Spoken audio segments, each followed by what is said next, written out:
भी अच्छी होंगी, मंजर भी अच्छा होगा, रातें भी अच्छी होंगी, मंजर भी अच्छा होगा, तू आगे बढ़ने की हिम्मत तो कर, फिर देख सब कुछ अच्छा होगा, फिर देख सब कुछ अच्छा होगा। Hey guys, welcome back to startup English classes. Very very good morning to all of you. कैसे हैं आप सभी लोग? आई होप आप सभी लोग अच्छे होंगे, स्वस्थ होंगे, मस्त होंगे और बिल्कुल अच्छे होंगे। तो गाइस, आज के हमारे जो सेंटेंसेस हैं वो आप देख पा रहे होंगे कि बड़ी धूमधाम से की हेल्प से बने हुए हैं। एज उसकी शादी बड़ी धूमधाम से हुई, उसका जन्मदिन बड़ी धूमधाम से मनाया गया, हम दिवाली और होली बड़ी धूमधाम से मनाते हैं, हम बड़ी धूमधाम से उसके घर बारात लेकर गए। तो गाइस, बड़ी धूमधाम से के लिए इंग्लिश में हम क्या यूज करते हैं या इसकी हेल्प से बने हुए सेंटेंसेस को हम इंग्लिश में कैसे ट्रांसलेट करते हैं, तो आज की इस एडवांस इंग्लिश क्लास में हम लोग यही सीखने जा रहे हैं। तो आइए क्लास को स्टार्ट करते हैं। लेकिन उससे पहले आप में कोई ऐसा है जो आज पहली बार हमारे साथ जुड़ा है और अभी तक चैनल को सब्सक्राइब नहीं किया है, तो चैनल को सब्सक्राइब कर लीजिए ताकि हर वीडियोस की नोटिफिकेशन आप सब तक समय से पहुंचती रहे और आप भी ऐसे इंटरेस्टिंग सेंटेंसेस को इंग्लिश में ट्रांसलेट करना सीख पाएं। तो आइए देखते हैं हम लोग। तो देखिए,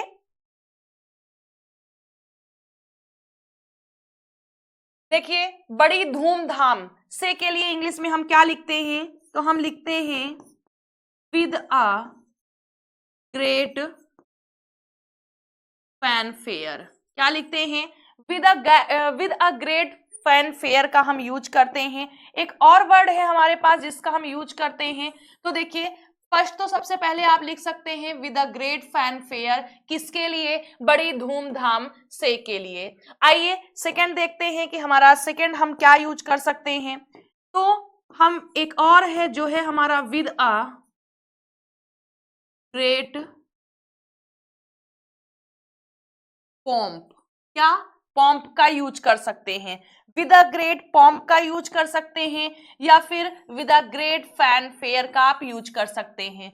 तो इन दो वर्ड में से, या ये जो दो फ्रेज हैं जिसका मतलब होता है बड़ी धूमधाम से, इन दोनों में से आप किसी का भी यूज कर सकते हैं। किसके लिए? बड़ी धूमधाम से के लिए। क्या क्या हमारा है? फर्स्ट है हमारा with a great fanfare. With a great fanfare means बड़ी धूमधाम से। सेकंड हमारा है with a great pomp. With a great pomp means बड़ी धूमधाम से। आइए सेंटेंसेस को इंग्लिश में ट्रांसलेट करते हैं और समझते हैं कि कैसे हमें इन्हें सेंटेंसेस में यूज करना है। फर्स्ट सेंटेंस हमारा कह रहा है उसकी शादी बड़ी धूमधाम से हुई। उसकी शादी बड़ी धूमधाम से हुई। तो आप क्या लिखेंगे फर्स्ट सेंटेंस को? उसकी शादी बड़ी धूमधाम से हुई। अब देखिए, यहां पर ही या सी आप दोनों कर सकते हैं।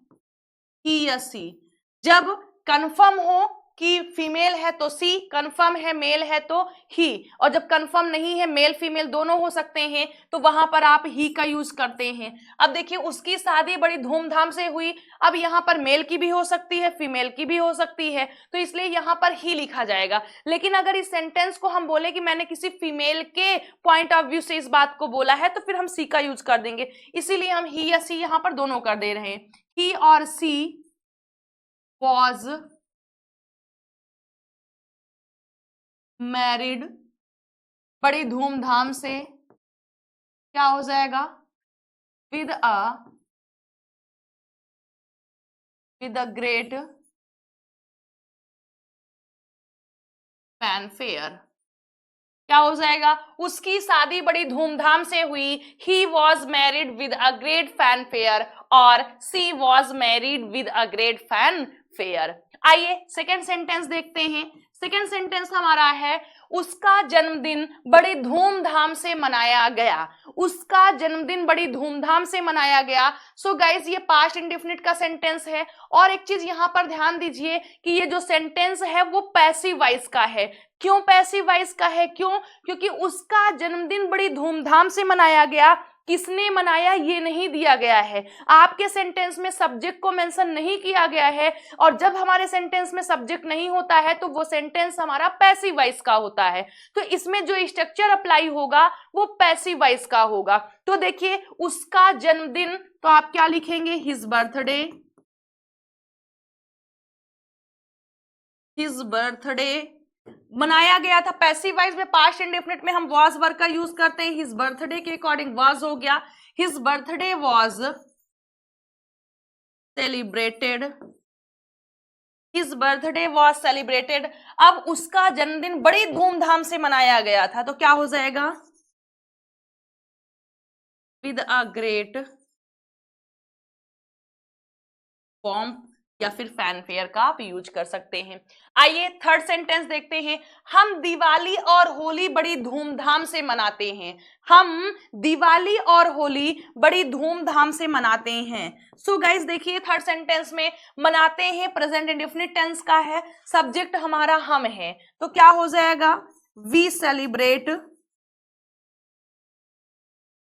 वी सेलिब्रेट क्या मनाते हैं? दिवाली और Holi. We celebrate Holi and Diwali, and Diwali, या दिवाली एंड होली भी आप कर सकते हैं बड़ी धूमधाम से, तो क्या हो जाएगा? With a great fanfare, with a great fanfare. आइए फोर्थ सेंटेंस देखते हैं। हम बड़ी धूमधाम से बारात लेकर उसके घर पहुंचे। हम बड़ी धूमधाम से बारात लेकर उसके घर पहुंचे। अब देखिए हम बड़ी धूमधाम से बारात लेकर, जाहिर सी बात है कि बारात लड़के की जाती है, तो उसके घर पहुंचे मतलब लड़की के घर पहुंचे, तो आप क्या लिखेंगे फोर्थ सेंटेंस में? सेंटेंस आपका पास्ट इंडेफिनिट टेंस का है, पहुंचे, हम, वी पहुंचे, reached, we reached her home. अब देखिए यहां पर हर कैसे आया? अंडरस्टूड है, यहां पर उसने से कंफर्म नहीं है कि ये मेल की बात हो रही है, मेल के घर की या फीमेल के घर की, लेकिन अंडरस्टूड है कि हम बड़ी धूमधाम से बारात लेकर, अब बारात लेकर नहीं, लड़के वाले बारात लेकर। अब लड़के वाले बारात लेकर कहां जाते हैं? लड़की के घर जाते हैं ना, लड़की वाले तो लड़की के यहाँ लेकर आते नहीं है, तो अंडरस्टूड है कि यहाँ फिर उसके घर के लिए क्या लिखा जाएगा? हर होम लिखा जाएगा। वी रीच्ड हर होम, हम बड़ी धूमधाम से बारात लेकर उसके घर पहुंचे। We reached her home with a wedding procession. देखिए वेडिंग प्रोसेशन का मतलब बारात होता है, बड़ी धूमधाम से, तो क्या हो जाएगा? With a great fanfare. हम बड़ी धूमधाम से बारात लेकर उसके घर पहुंचे। We reached her home with a wedding procession with a great fanfare. So I hope आपको समझ में आया होगा कि ये सेंटेंस कैसे इंग्लिश में ट्रांसलेट हुआ है। आइए आज का हम लास्ट सेंटेंस देखते हैं जो कि बहुत ही शानदार है। हम बड़ी धूमधाम से अपने मम्मी पापा की शादी की सालगिरह मनाएंगे। मीन्स ये जो सेंटेंस है वो किसका है? फ्यूचर इंडेफिनिट टेंस का है। तो आइए लास्ट सेंटेंस हम देखते हैं। फिफ्थ सेंटेंस हमारा कह रहा है हम बड़ी धूमधाम से अपने मम्मी पापा की शादी की सालगिरह मनाएंगे, तो हम वी मनाएंगे, वी विल सेलिब्रेट,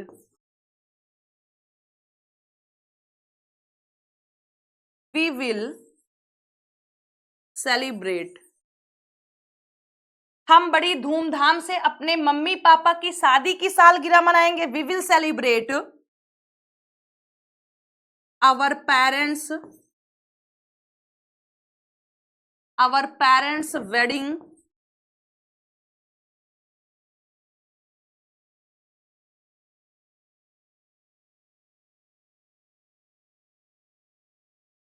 with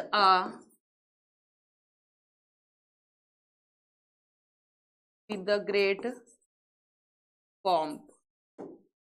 देखिए हम बड़ी धूमधाम से अपने मम्मी पापा की शादी की सालगिरह मनाएंगे, we will celebrate our parents wedding anniversary with a great pomp और with a great fanfare. So guys I hope कि आज के ये 5 सेंटेंसेस जो कि बड़ी धूमधाम से की हेल्प से बने हुए हैं बहुत अच्छी तरीके से समझ में आए होंगे। लेकिन आइए एक बार हम लोग और प्रैक्टिस कर लेते हैं ताकि डाउट होने की कहीं भी चांस ना हो। तो बड़ी धूमधाम से के लिए विद अ ग्रेट फैनफेयर या विद अ ग्रेट पॉम्प का आप यूज करते हैं। फर्स्ट सेंटेंस हमारा कह रहा है उसकी शादी बड़ी धूमधाम से हुई। He was married with a great fanfare और she was married with a great fanfare. उसका जन्मदिन बड़ी धूमधाम से मनाया गया तो his birthday was celebrated with a great pomp. ये सेंटेंस हमारा पैसिव वॉइस का है। फिर हम दिवाली और होली बड़ी धूमधाम से मनाते हैं। It means we celebrate Holi and Diwali with a great fanfare और we celebrate Diwali and Holi with a great fanfare. फिर नेक्स्ट सेंटेंस हमारा है हम बड़ी धूमधाम से बारात लेकर उसके घर पहुंचे। आप अक्सर कहते हैं अरे हम बड़ी धूमधाम से बारात लेकर उसके घर पहुंचे थे। तो we reached her home with a wedding procession with a great fanfare. और आज का लास्ट सेंटेंस है हम बड़ी धूमधाम से अपने माता पिता की शादी की सालगिरह मनाएंगे। We will celebrate our parents wedding anniversary with a great pomp. तो आई होप आपको ये सेंटेंसेस समझ में आए होंगे और वीडियो पसंद आया होगा। और अगर वीडियो पसंद आया है तो वीडियो को लाइक करिए, चैनल को सब्सक्राइब करिए और फटाफट अपने फ्रेंड सर्कल में शेयर कर दीजिए ताकि वो लोग भी हमारे साथ जुड़ जाएं और अपनी इंग्लिश को बेहतर से बेहतर बना सके। तो चलिए आज की क्लास को यहीं पर फिनिश करते हैं, लेकिन उससे पहले आप में कोई ऐसा है जो अभी हमारे साथ पहली बार जुड़ा है और अभी तक प्रीवियस वीडियोस को भी वॉच नहीं किया तो आप प्रीवियस वीडियोस को भी देख लीजिए ताकि आज की और अपकमिंग सारी क्लासेस आपको अच्छी तरीके से समझ में आए। और अगर आपका कोई क्वेश्चन है, कोई डाउट है, कोई सजेशन है तो आप उसे कमेंट बॉक्स में लिख सकते हैं। तो गाइस चलिए आज की क्लास को हम यहीं पर फिनिश करते हैं। मिलते हैं आप लोगों से कल हम नए वीडियो में नए सेंटेंसेस के साथ, एक नए जोश के साथ। So till then bye, take care, खुश रहिएगा, स्वस्थ रहिएगा और मस्त रहिएगा।